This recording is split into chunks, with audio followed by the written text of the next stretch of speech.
Alors maintenant que nous avons pu définir l'objectif du jeu et coder cette première fonction euh, du taux de reproduction, on va s'intéresser à un modèle épidémiologique qui va faire évoluer l'état de notre population.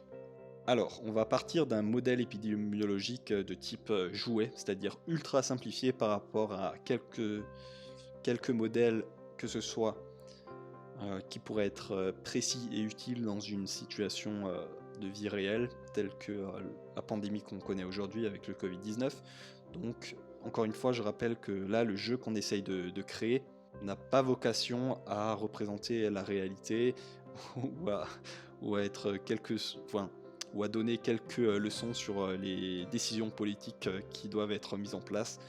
C'est simplement pour s'amuser et pour essayer de jouer un petit peu avec ce modèle épidémiologique simplifié et imaginer quelques mesures qui pourraient avoir un effet. Je vais d'abord rapidement vous décrire ce modèle si jamais vous ne le connaissez pas, avant de passer au code. D'abord partons du modèle SIR, qui est légèrement différent du modèle qu'on va implémenter. Donc dans ce modèle SIR, pour susceptible, infectious and recovered, on considère trois pools dans notre population. La pool des personnes susceptibles d'attraper la maladie, un compartiment qui sont les individus infectés à l'instant T, et enfin un compartiment qui rassemble les individus qui sont recovered, ou alors dans un terme un peu plus générique, on pourrait appeler ça removed, c'est-à-dire que c'est des individus qui ne sont pas susceptibles et qui ne sont plus infectés. Donc qui peuvent être typiquement guéris ou alors malheureusement morts. Justement, nous allons faire la distinction entre des individus qui sont guéris ou morts. Et donc là intervient le modèle SIRD pour Susceptible, Infectious, Recovered and Decreased, ou alors tout simplement ce que l'on va implémenter. Alors, notre cher ami Wikipédia nous dit que pour chaque pas de temps d'été, la variation du nombre d'individus dans chaque compartiment, chaque pool, donc DS sur DT, DI sur DT, DR sur DT, DD sur DT, varie comme suit. Et là, on voit qu'on a trois paramètres qui interviennent: bêta, gamma, mu. Donc bêta qui est la vitesse d'infection, gamma le taux de recovery, et mu la mortalité. Et aussi, on va faire l'hypothèse que tout individu qui survit à la maladie est maintenant immunisé, et donc ne retourne pas dans le pool des individus susceptibles d'être infectés. Donc encore une fois, ça c'est une hypothèse simplificatrice. Dans la réalité, c'est sûrement beaucoup plus compliqué que ça. Il y a beaucoup de cas spécifiques. Par exemple aussi, ce modèle ne prend pas en compte les tranches d'âge. Donc voilà. On va passer au code. Donc je vais laisser afficher le modèle ici. Et on va commencer à coder notre fonction.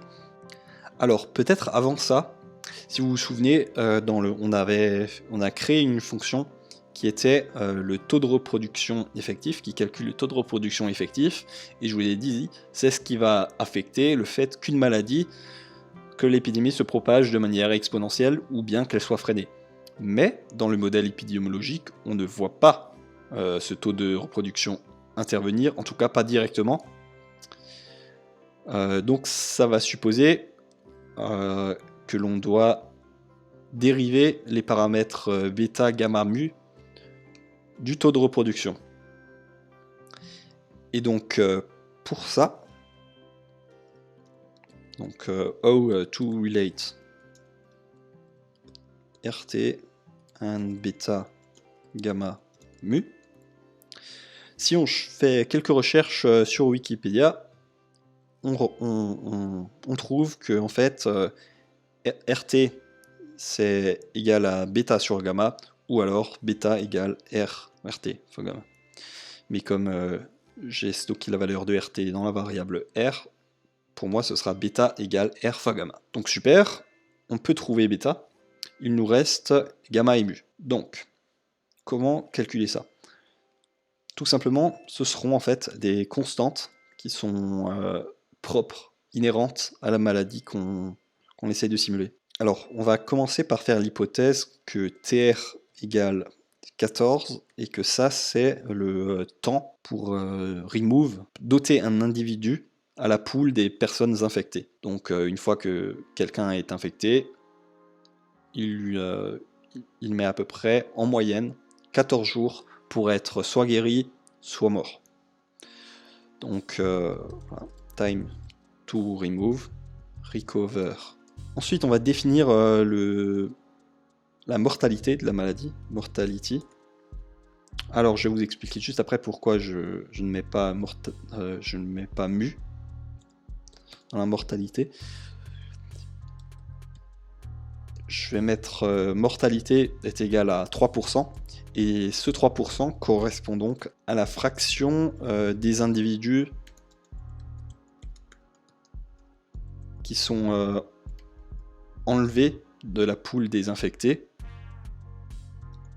qui meurent. C'est-à-dire parmi les personnes infectées, il y en a une certaine fraction qui meurt, les autres guérissent, et donc 3% des personnes meurent. Ensuite, mu va être la fréquence à laquelle les individus infectés meurent. Donc ça va être 1 sur TR, 1 sur TR fois la mortalité. Et de la même manière, on va avoir gamma, qui est la fréquence de recovery. Donc 1 moins mortalité. Puisque les individus qui meurent, et les individus qui guérissent ne meurent pas. Et donc à ce moment-là, nous avons mu, gamma et bêta. Et donc, mettons qu'on va afficher tous ces paramètres, enfin, les calculer puis les afficher. Alors, je vais arrondir à l'entier. RT de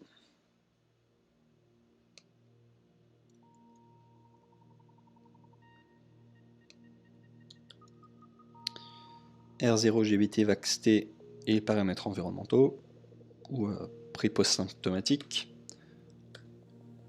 Enfin, alors, il manque une parenthèse. Voilà, on est bon.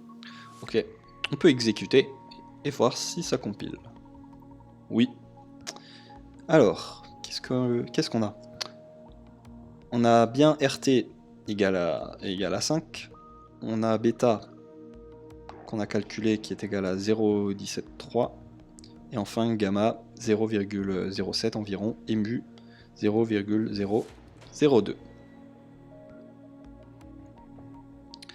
On pourrait faire un petit sanity check pour vérifier si le taux de reproduction, mettons taux, est bien égal à bêta, bêta sur gamma. Print taux 2,5, non. Alors je pense que c'est sûrement parce que j'ai dû exécuter des cellules. Ouais, ici. Donc, il faut que je réexécute ceci, ceci, ceci. Et voilà. Et c'est bon. On est raccord. On a bien un taux de reproduction égal à 5 avec ce bêta et ce gamma. Donc maintenant que nous avons tous nos paramètres d'entrée pour notre modèle, on peut commencer à coder la fonction. Alors vous allez peut-être me dire qu'on n'a pas défini S, I, R et D. Et donc on peut imaginer que l'on va faire passer en entrée du modèle une population. Et que ce modèle, selon la population et selon les paramètres bêta, gamma, mu, va calculer les dérivés. Donc laissons cette population non définie pour l'instant, mais on va imaginer qu'elle se présentera sous la forme d'un dictionnaire sous Python. Donc allons-y.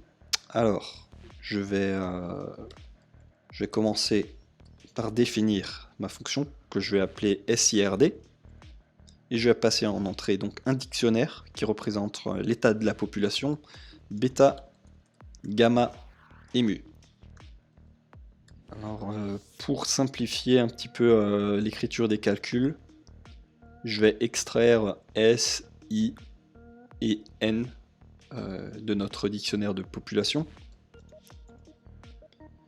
Donc je vais écrire S égale pop, puis accéder à la clé S du dictionnaire, qu'il faudra donc initialiser par la suite. Pareil pour le nombre de personnes infectées, le nombre de personnes qui sont removed. Et enfin, N, la taille de la population. Donc je vais prendre S plus I plus R et on ne compte pas les morts qui sont morts. Et donc maintenant, on peut calculer les dérivés. Donc moins bêta IS sur N, ds sur dt égale moins bêta fois I fois S divisé par N. Le nombre de personnes infectées, enfin la variation du nombre de personnes infectées à l'instant T, qui va être donc le nombre de personnes infectées à l'instant T, moins les personnes qui guérissent, ou malheureusement qui meurent. Et donc par conséquent, on a le nombre de personnes qui guérissent, qui sont gamma I, et D et qui meurent, sont dd sur dt, mu fois I. Et donc on va retourner, enfin on va faire en sorte que la fonction retourne ds, di sur dt, dr sur dt, dd sur dt sous la forme d'un tuple. On exécute la cellule. Et enfin, il nous manque peut-être une autre fonction qui va permettre de faire une update de la population en fonction de ces variations qu'on vient de calculer. Donc imaginons, on a un dictionnaire avec l'état de la population. On fait tourner la simulation pour un pas de temps. Pour cela, on utilise cette fonction SIRD qui calcule les variations au cours de ce pas de temps. Ensuite, on veut utiliser ces variations pour faire une update de l'état de la population. Donc pour ça, on va définir une autre fonction, update pop, où on fait entrer l'état de la population et les variations. Donc on va directement réécrire dans notre dictionnaire de population que le nombre de personnes susceptibles varie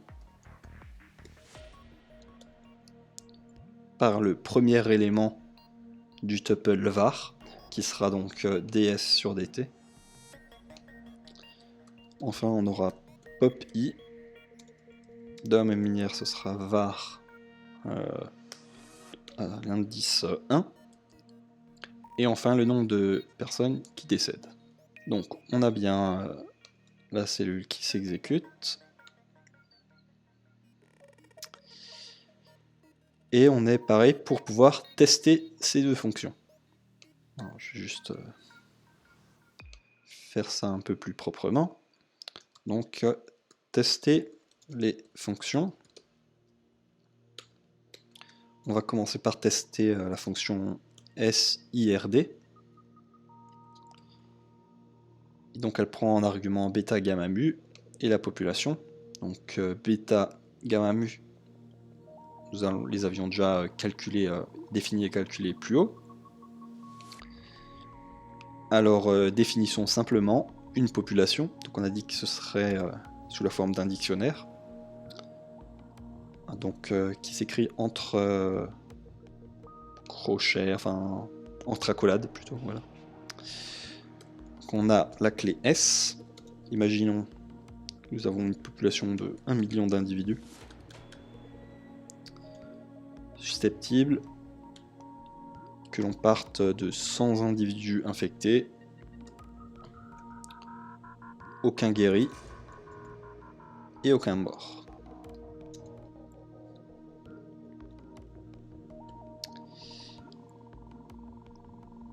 Et donc,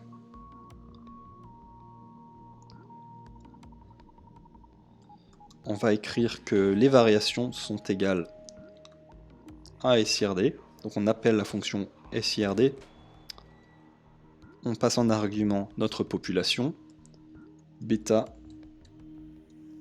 gamma, mu. Et enfin, on peut regarder le résultat. Alors donc on a quasiment 35 individus qui sont passés des individus susceptibles aux individus infectés.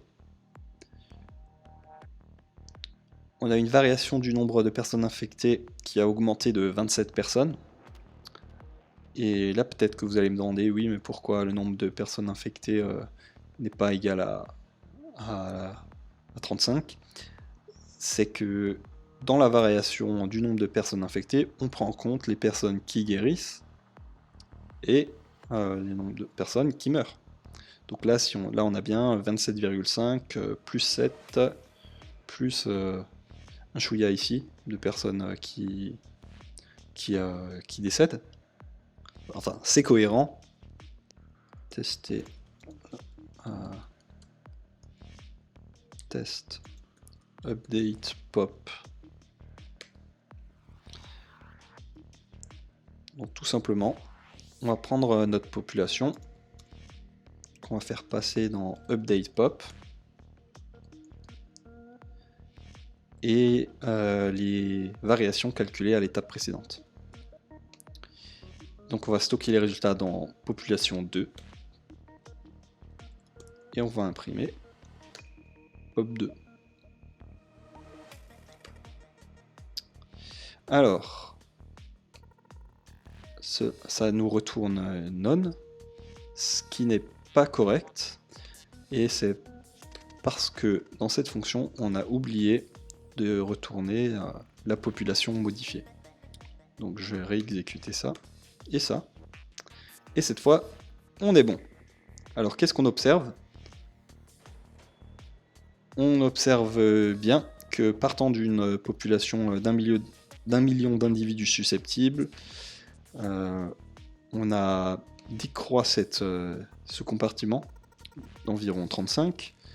On a environ plus 27 individus infectés.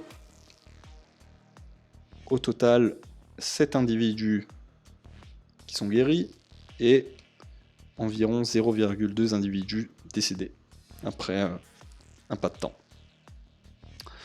Donc ces deux fonctions sont cohérentes entre elles. Maintenant, on peut aussi s'amuser à changer bêta, gamma et mu. Par exemple, si on choisit, mettons, bêta égale 0,2, donc bêta égale 0,2, gamma égale 0,04 et mu 0,01 pour voir leur influence.